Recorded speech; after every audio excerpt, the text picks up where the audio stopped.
Good morning dear student. Today हमने unit first खत्म कर दिया। आज से यूनिट सेकंड स्टार्ट करेंगे। यूनिट फर्स्ट में हमने समांतर श्रेणी बता दिया, गुणोत्तर श्रेणी बता दिया, द्विपद सिद्धांत बता दिया, सारणी बता दिया।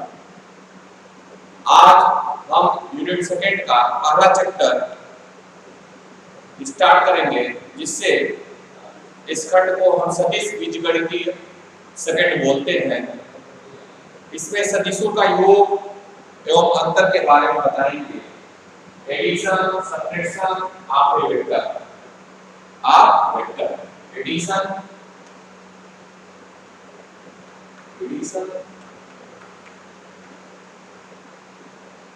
सब्ट्रैक्शन,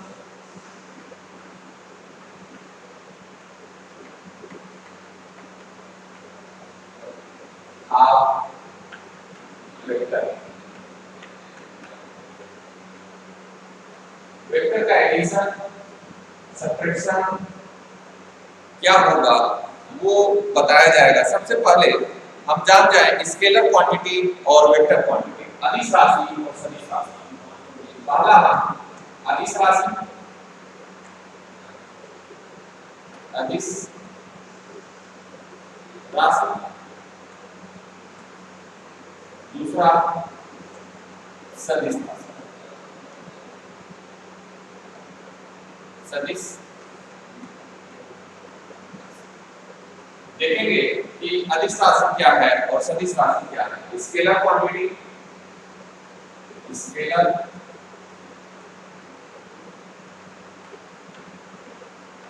क्वांटिटी और वेक्टर क्वांटिटी।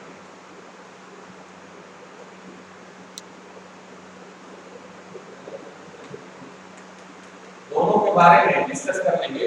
स्केलर क्वांटिटी क्या है और वेक्टर क्वांटिटी क्या है। हमारा जो स्केलर अदिश राशि है और सदिश राशि है, ये क्या है? ये स्केलर क्वांटिटी और वेक्टर क्वांटिटी। स्केलर क्वांटिटी में वो होता है, अदिश राशि एक ऐसी राशि, ऐसी भौतिक राशि है जिसमें केवल परिणाम होता है। इसमें किसी निश्चित दिशा का ज्ञान नहीं होता है। ना हो तो आप डिफिनेशन को लिख लें, एक बार बोल भी दे रहा हूं।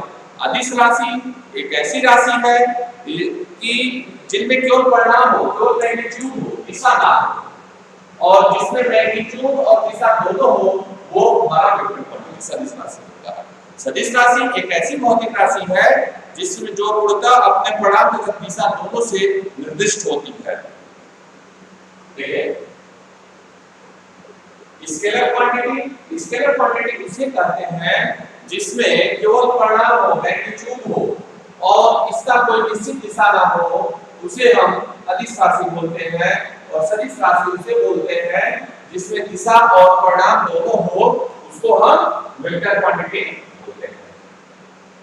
ठीक है, आप चाहे तो लिख भी सकते हैं अदिश राशि। अदिश राशि एक ऐसी भौतिक राशि है जिसमें केवल परिणाम होता है, दिशा नहीं होता है। और सदिश राशि एक ऐसी राशि है जिसमें परिणाम भी होता है और दिशा भी होता है। ये तो क्लियर हो गया होगा ना।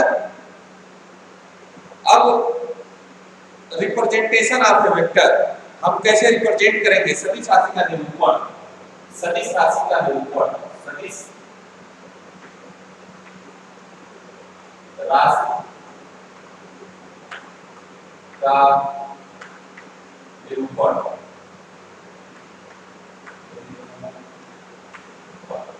एक एक चीज हम बताते चल रहे हैं। हमने अदिश राशि बताया, सदिश राशि बताया, अब सदिश राशि का निरूपण, रिप्रेजेंटेशन ऑफ वेक्टर,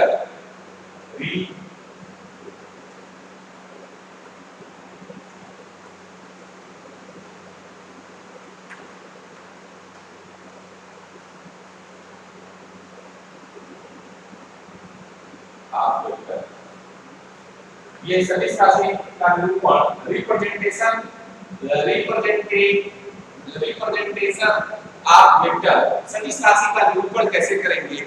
इसके लिए हम क्या करते हैं कि एक तीर बनाते हैं, एक तीर बनाएंगे और इसमें ए को ए और बी से शो कर देंगे। एक तीर बना दिया, इसको ए और बी से शो किया।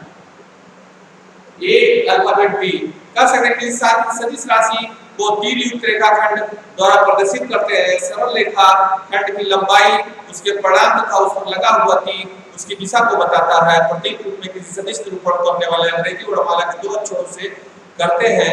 इसे ए बी एक सदिश निरूपित करता है। ए बी की लंबाई इतना होता है, यानी मतलब कि ये हमारा जो तीर होगा वो दिशा तीर होगा वो परिणाम निरूपण करेगा, और जो ये इंडिकेटर होगा वो हमारा दिशा निरूपण करेगा। इसको हम शो करने के लिए ये भी लिखते हैं ए बी वेक्टर।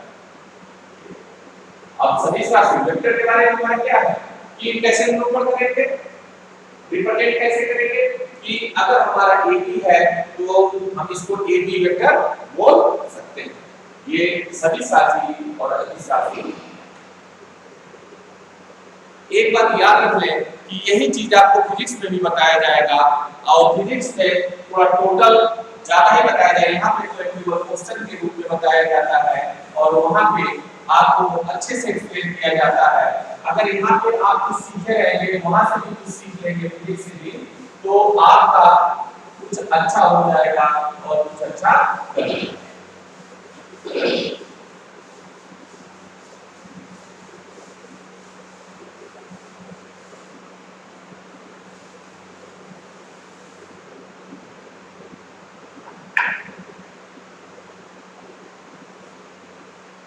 अब कुछ सब इंपॉर्टेंट डेफिनेशन है जिसको हम देख ले रहे हैं।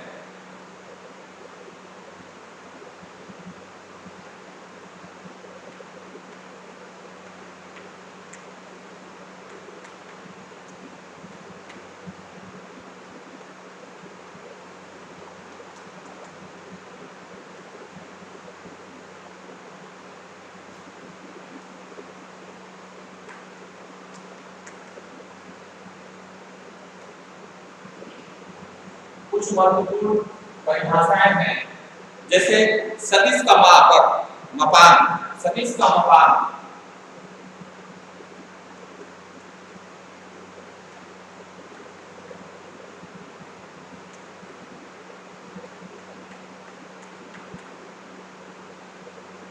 सदिश का मपान, modulus of a vector.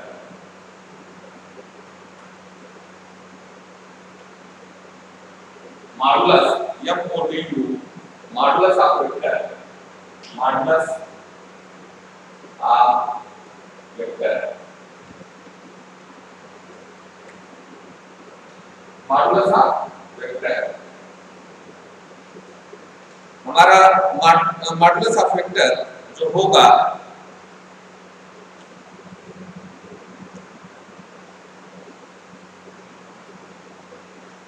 Modulus of vector, इसमें किसी सदिश का मापांक वो धनात्मक राशि है जो उसको सदिश के परिणाम को बताता है। किसी सदिश a तथा ab के मापांक को a b से निरूपित करते हैं। इसको निरूपित करने का तरीका जो है वो इससे a से भी निरूपित कर सकते हैं और चाहे तो ab, और इसमें हम धनात्मक राशि को बताते हैं। इसका जो मापांक होता है वो हमारा धनात्मक राशि को बताता है, और ये जो दो लाइन करते हैं ये हमारा मॉडुलस है। उसके बाद आता है 0R नल वेक्टर, ये पता हो गया। दूसरा है 0R नल वेक्टर, 0 और नल वेक्टर।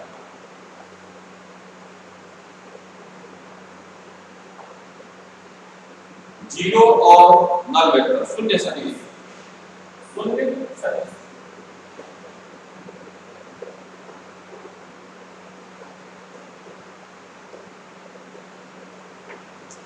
जीरो और नल वेक्टर, शून्य सदिश। जिस सदिश अदिश अंतिम बिंदु संपाती हो शून्य सदिश कहलाता है। इसका मापांक शून्य होता है, इसकी दिशा अज्ञात होती है, इसे 0 0 से आदि से सूचित किया जाता है। जैसे ये है, इसको हम, इसकी दिशा भी हमारी क्या होती है, अज्ञात होती है, इसकी दिशा हमें पता नहीं होती है, इसको हम 0 से भी शो करते हैं। ये हमारा 0R नल वेक्टर है। इसको हम जीरो आर नल वेक्टर बोलते हैं। ठीक है, एक तो सदिश का मापांक हो गया और दूसरा हो गया जीरो आर नल वेक्टर। उसके बाद तीसरा, ये छोटे छोटे डिफिनेशन है जिसको आप देखेंगे तो आपको आगे ये पता चलेगा कि कंफ्यूजन नहीं होगा। अगर ये छोटे छोटे डिफिनेशन नहीं देखेंगे तो फिर आपको आगे चलकर प्रॉब्लम होगी, थोड़ा सा कंफ्यूजन होगा। अब है यूनिट वेक्टर, तीसरा है यूनिट वेक्टर।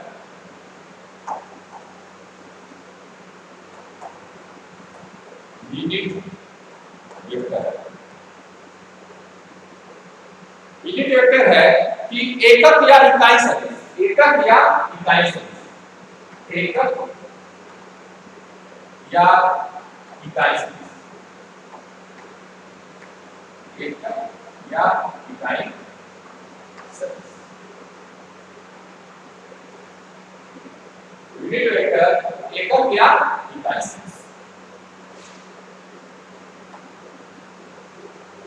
ये हम बोल रहे हैं ना हो तो आप लिख लें, जिस सदिश का मापांक इकाई हो उस एकक या इकाई सदिश कहते हैं। इकाई सदिश को सदिश के ऊपर प्रतीक लगाकर सूचित करते हैं, जैसे ए। यूनिट वेक्टर को हम इससे भी सूचित करते हैं, ये ए वेक्टर सदिश ए के दिशा में इकाई सदिश है। इसका मान सदिश में उसके मापांक से भाग देकर प्राप्त किया जाता है। देखिए हमने इकाई सदिश का डेफिनेशन लिखवा दिया, इकाई सदिश का डेफिनेशन लिख ले। जिस सदिश का मापांक इकाई हो उस एकक या इकाई सदिश कहते हैं। इकाई सदिश को सदिश के ऊपर प्रतीक लगाकर सूचित करते हैं, जैसे ए सदिश की दिशा में इकाई सदिश है, इसका मान सदिश उसके मापांक से भाग देकर प्राप्त होता है। ठीक है, ये हमारा इकाई सदिश हो गया। अब हमारा उसके बाद दूसरा हमारा इक्वल वेक्टर आता है, इक्वल वेक्टर।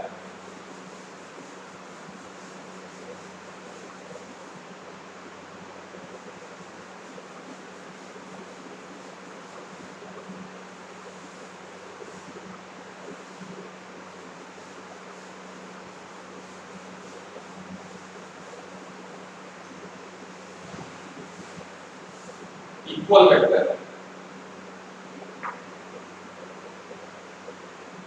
इक्वल वेक्टर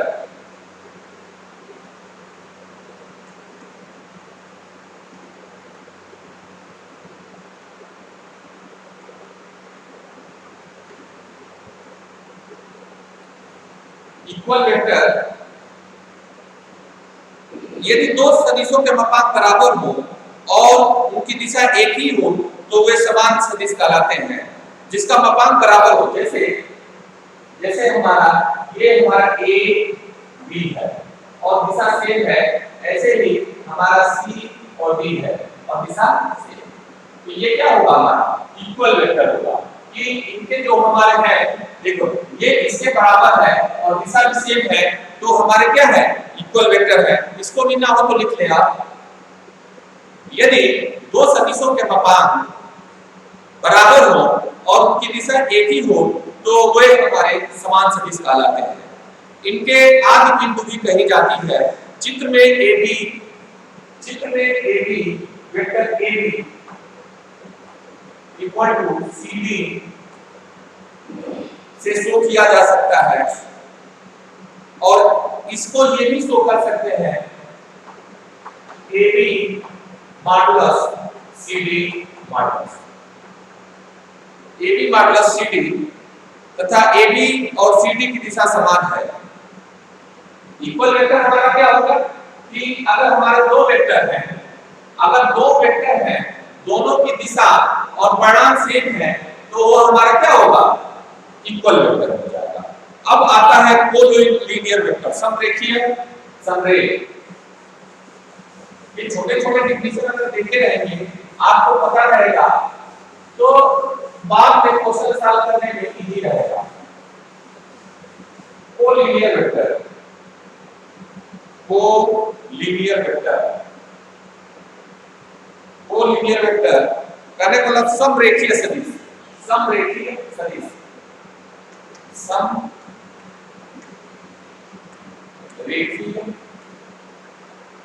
सदिश,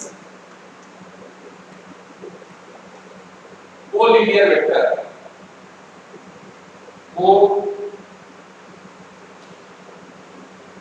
collinear vector, C-O-L-L-I-N-E-R, collinear vector, समरेखीय सदिश, कोलिनियर वेक्टर। इसमें कोलिनियर वेक्टर में दो सदिश समरेख कहे जाते हैं यदि वे एक ही रेखा पर हो या एक ही सरल रेखा के समांतर हो। यदि a तथा b समरेखीय सदिश हो तो a बराबर लैम्डा b लैम्डा कोई अदिश रहता है। अब देख ले फिर से एक बार इसका डिफिनेशन अपना हो तो नोट कर ले। नोट करने के लिए दो सदिश समरेख कहे जाते हैं यदि वे एक ही रेखा पर हो या एक ही सरल रेखा के समांतर हो। ठीक है, ऐसे ही unlike vector and unlike vector, समदिश सदिश एवं असमदिश सदिश, समदिश समदिश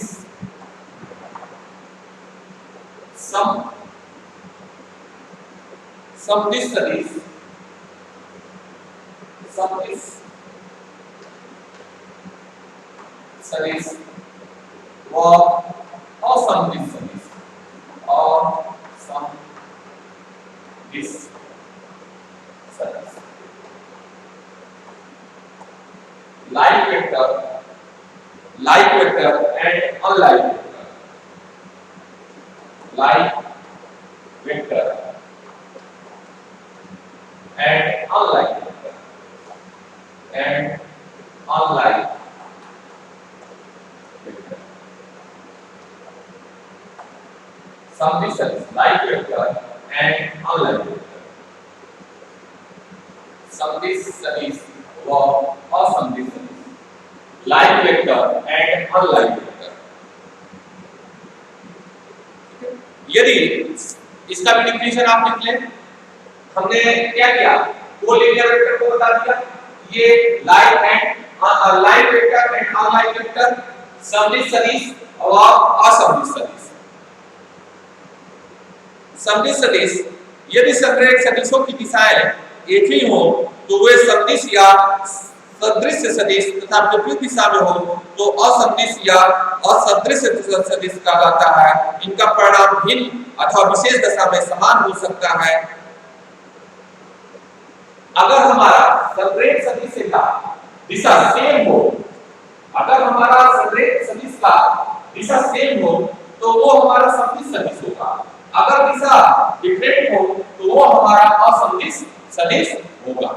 लाइक वेक्टर और अनलाइक वेक्टर में क्या है कि अगर हमारा दिशा सेम है, अगर हमारा दिशा सेम है तो वो हमारा क्या होगा, समदिश सदिश होगा, और दिशा सेम नहीं है तो वो हमारा असमदिश सदिश होगा। दूसरा डिफिनेशन हम देखते हैं।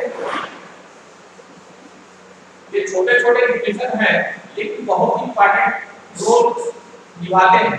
जब क्वेश्चन हम सॉल्व करते हैं तो इनका जो रोल होता है वो बहुत ही इंपॉर्टेंट होता है।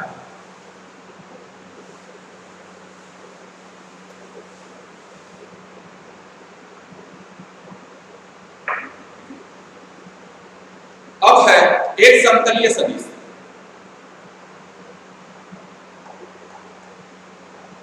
एक समतलीय सदिश,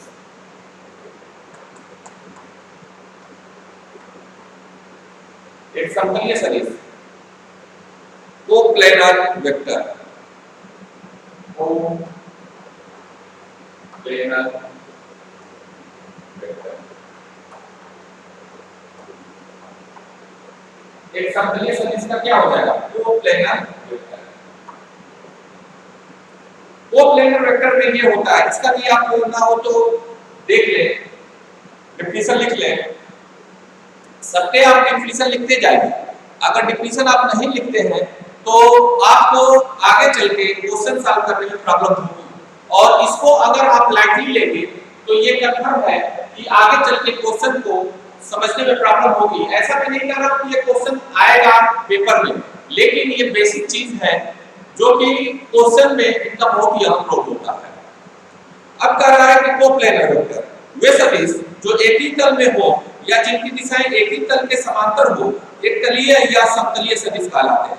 यदि वे एक तल के समांतर ना हो तो नॉन कोप्लेनर कहलाते हैं। एक बार और देख लें आप डिफिनेशन, वे सदिश जो एक ही तल में हो या जिनकी दिशाएं एक ही तल के समांतर हो एक तलीय या समतलीय सदिश कहलाते हैं।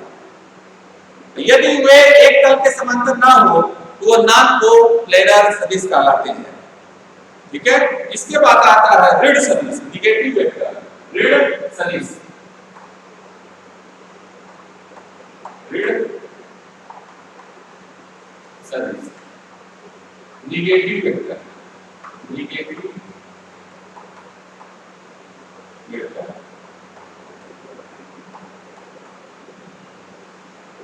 आप देखेंगे कि इस ऋण सदिश में, निगेटिव वेक्टर में, यदि दो सदिशों के मापांक बराबर हो किंतु दिशाएं विपरीत हो तो वे परस्पर ऋणात्मक सदिश कहलाते हैं।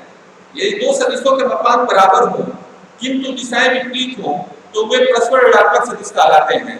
यदि AB हमारा A वेक्टर है, BA हमारा -A है, यदि बिंदु ABC के बीच इस प्रकार हो कि AB बराबर AC है तो AB वेक्टर बराबर A, तो AC वेक्टर बराबर CA। ठीक है, कहने का मतलब इसका डिफिनेशन जो होगा, यदि दो सदिशों के मापांक बराबर हो किंतु दिशाएं विपरीत हो। अगर हमारे मापांक बराबर हो लेकिन दिशाएं विपरीत हो तो उसको हम निगेटिव वेक्टर बोलते हैं। हमने क्या क्या आपको बता दिया, आप देख लें एक बार। हमने बताया मॉडुलस ऑफ वेक्टर वाला, आपने बताया मॉडुलस ऑफ वेक्टर, दूसरा हमने बताया जीरो ऑर्बिटल वेक्टर, तीसरा हमने बताया यूनिट वेक्टर, चौथा हमने बताया इक्वल वेक्टर, पांचवा हमने बताया कोलिनियर वेक्टर, छठा हमने बताया like vector and unlike vector, सातवां हमने कोप्लेनर वेक्टर, आठवां हमने निगेटिव वेक्टर, और ये पूरे छोटे छोटे डिफिनेशन का हमने डिफिनेशन भी बताया और आपको लिखवाया भी। अगर आपको नहीं समझ में आएगा तो आप कमेंट करिएगा, तो फिर से उसको ना होगा तो डिफिनेशन लिख के वीडियो हम और हमारी पे अपलोड कर देंगे। ठीक है,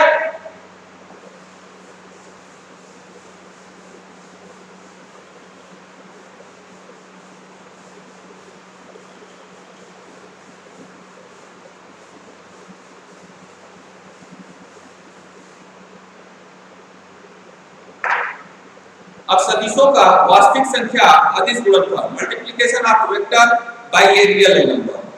तो इसमें यदि m एक वास्तविक नंबर है, multiplication of vector by a real number, multiplication of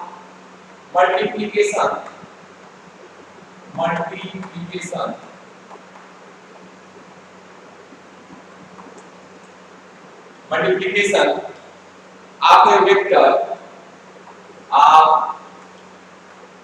vector by a real number, आपको vector by a real number, by a real number,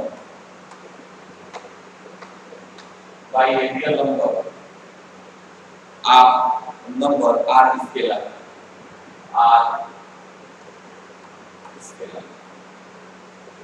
यानी मतलब multiplication of vector by a real number R और scalar. यदि ध्यान से सुनिएगा, यदि m एक वास्तविक धनात्मक संख्या तथा OA वेक्टर सदिश A वेक्टर को निरूपित करता है तो m A वेक्टर उस सदिश को निरूपित करेगा जिसकी दिशा OA की दिशा में होगी किंतु उसका मापांक OA के मापांक का m गुना होगा।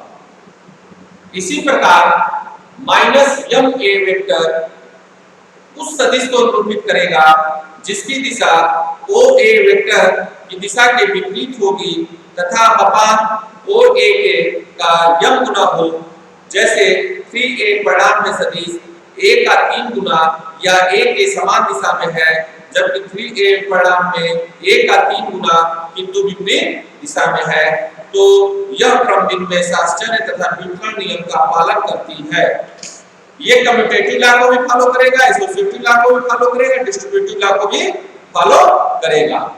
डायरेक्ट मतलब m a vector equal to a vector, ये हमारा कम्यूटेटिव लॉ है।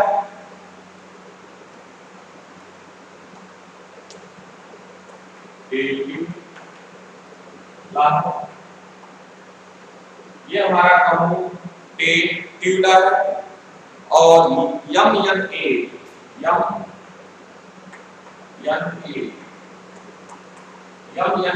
Equal to n n a equal to n m a n m a m n a equal to n m a equal to m n a m n a a, ये हमारा associative law है।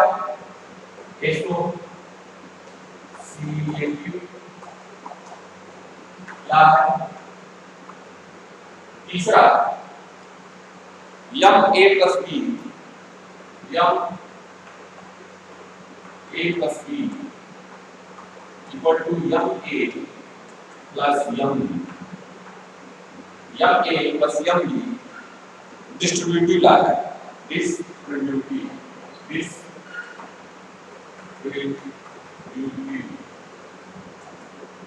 Law, ये हमारा commutative law, ये हमारा associative law और ये हमारा डिस्ट्रीब्यूटिव लॉ को फॉलो करता है।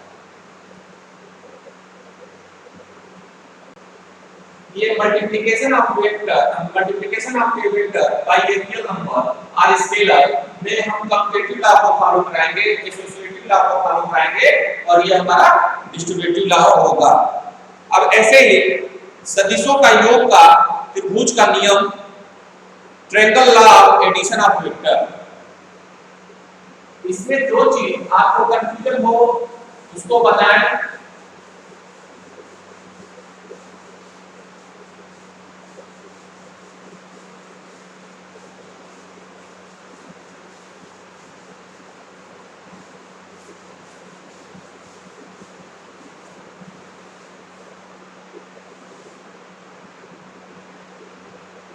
Triangle law of addition of vector, सदिशों का योग त्रिभुज नियम, सदिशों का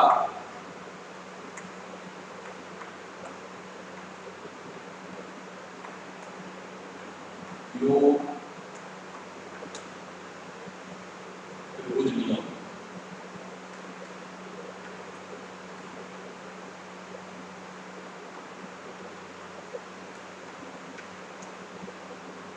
सदिशों का योग त्रिभुज नियम, triangle law of addition of vector, triangle law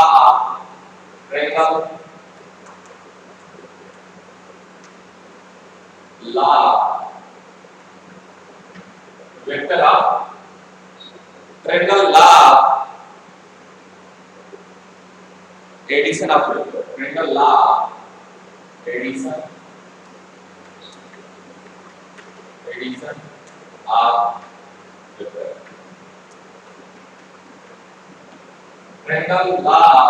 addition of triangle law addition of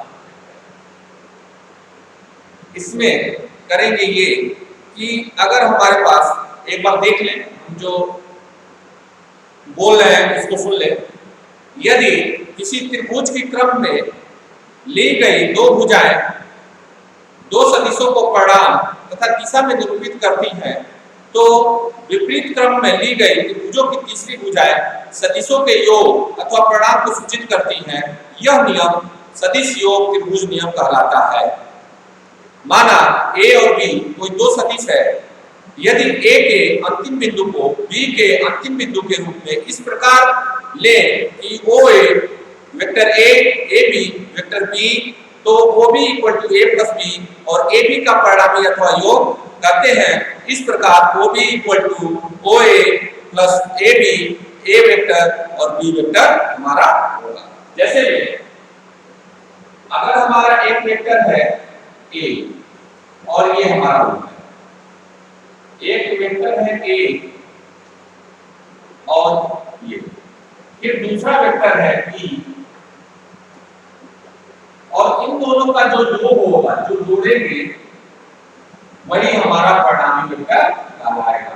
कहने का मतलब पहले वेक्टर के हेड से और दूसरे वेक्टर के टेल को और पहले दूसरे वेक्टर के हेड को और पहले वेक्टर के टेल से जोड़ते हैं, वो जो होगा वो हमारा सदिशों का योग का त्रिभुजी नियम होगा। इसी में दो वेक्टर का जोड़ने का यही तरीका होता है कि हम कैसे दो वेक्टर को जोड़ेंगे, तो दो वेक्टर को हम ऐसे ही जोड़ते हैं। अब आता है कि सबट्रैक्शन ऑफ वेक्टर।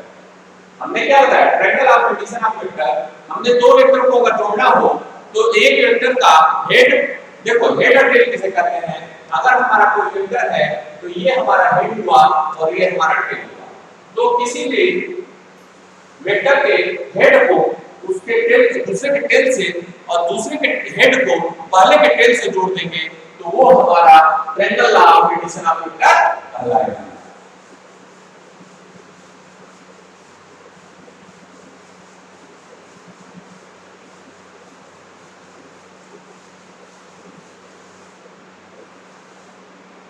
अब हम करेंगे सदिशों का घटाना। सदिशों का घटाना,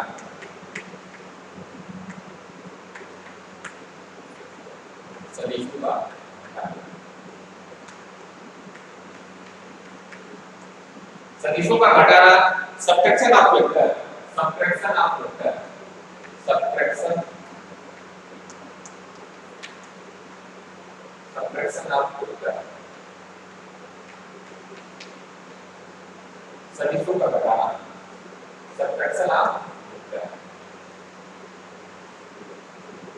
सदिशों के घटाने में a से सदिश b को घटाने का माइनस b का a से जोड़ना, अर्थात a का vector minus b, a minus b, अर्थात मान लिया जाता है कि अगर हमारा कोई दो सदिश है तो उसको जोड़ने का और घटाने का ये है। फिर सदिशों के properties of addition of vector, सदिशों के योग के गुण, सदिशों के योग का गुण,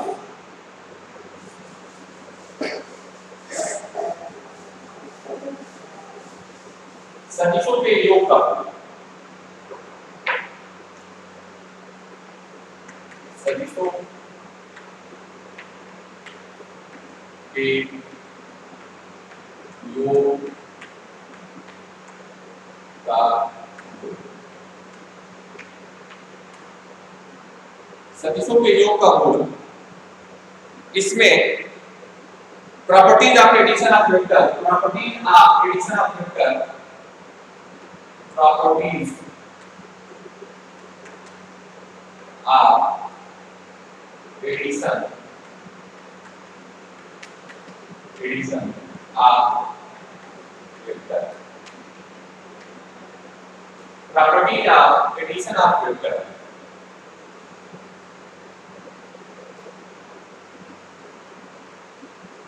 सदिशों योग क्रम में नियम तथा साक्षर नियम का पालन करता है तो a प्लस बी और b प्लस a ये हमारा क्रम निर्णय नियम होगा। Vector a plus b equal to b plus a, ये हमारा क्रम निर्णय नियम होगा। क्रम, चाहे कम्यूटेटिव लॉ बोल सकते हैं, कम्यूटेटिव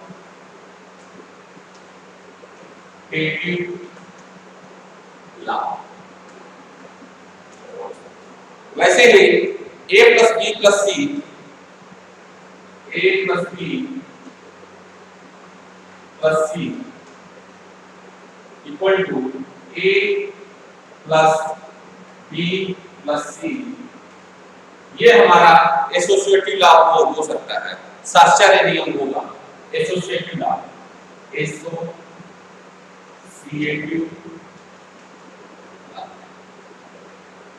तो ये हमारा सदिशों का योग का गुण है। ऐसे ही पोजीशन वेक्टर है, अभी पोजीशन वेक्टर को बता दे रहे हैं हम। ये छोटे छोटे जो है हमारे जो डिफिनेशन है वो सब अभी क्वेश्चन में आएंगे, जिसको देखने में सॉल्व करने में जरूरत पड़ेगी।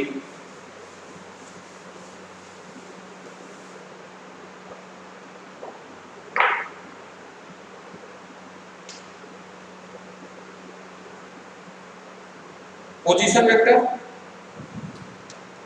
स्थिति सदिश, पोजीशन वेक्टर,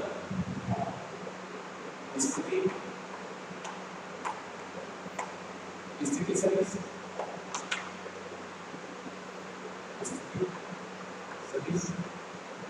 पोजीशन वेक्टर,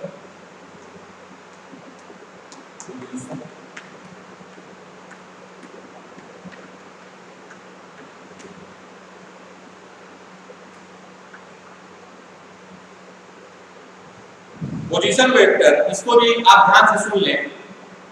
किसी निर्देश बिंदु रेफरेंस पॉइंट O के सापेक्ष किसी बिंदु P का स्थिति सदिश OP से दिया जाए तो सदिश OP को O के सापेक्ष P का स्थिति सदिश कहते हैं। OP को R तो P को समांतर PR से व्यक्त करते हैं। चित्र में OA तथा OB क्रमशः बिंदु A तथा P के स्थिति सदिश हैं। सदिश को उसके सिरे के स्थिति सदिश के पदों में व्यक्त करना।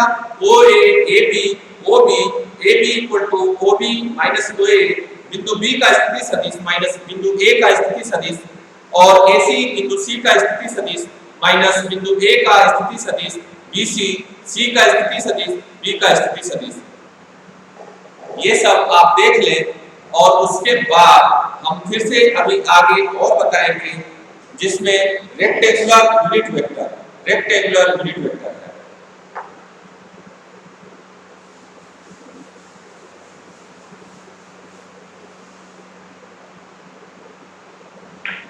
समकोणीय इकाई सदिश, समकोणीय इकाई सदिश, समकोणीय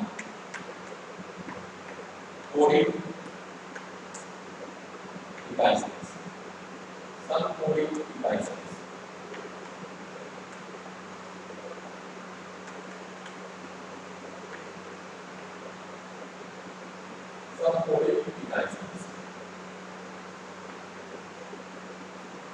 rectangular unit vector, rectangular unit vector,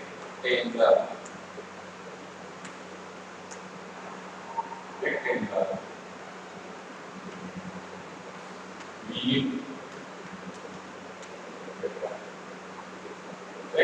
unit. समकोणिक अक्षों OX OY OZ, OX OY OZ, OX OY OZ।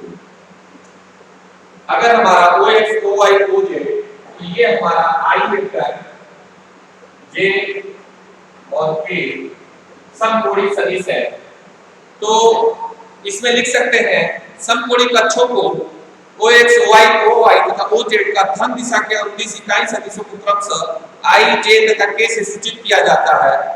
इन इकाई सदिशों के लिए I J K का इक्वल टू 1 है, तो इन सदिशों का उपयोग समकोणीय निर्देश तंत्र अक्षों के रूप में निरूपित किया जाता है।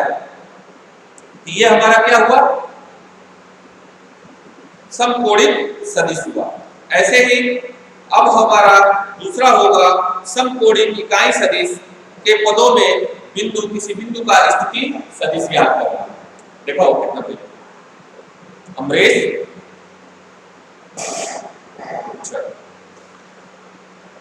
तो हमने आपको देखिए आज क्या क्या बता दिया, एक एक चीज फिर से रिवाइज कर दे रहे हैं। हमने आपको बताया सदिशों का योग एवं अंतर का में हमने आपको बताया कि कैसे हम सदिशों के योग को जोड़ेंगे, घटाएंगे और इनका वियोजन करेंगे।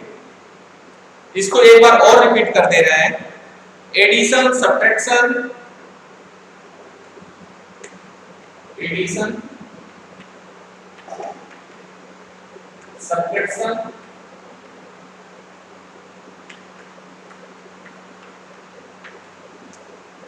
Subtraction, and resolution and resolution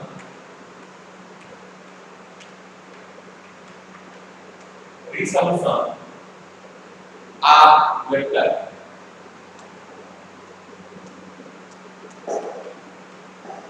सदिशों का योग, अंतर एवं वियोजन, सदिशों का योग, सदिशों का योग, अंतर एवं वियोजन, योग, अंतर एवं वियोजन।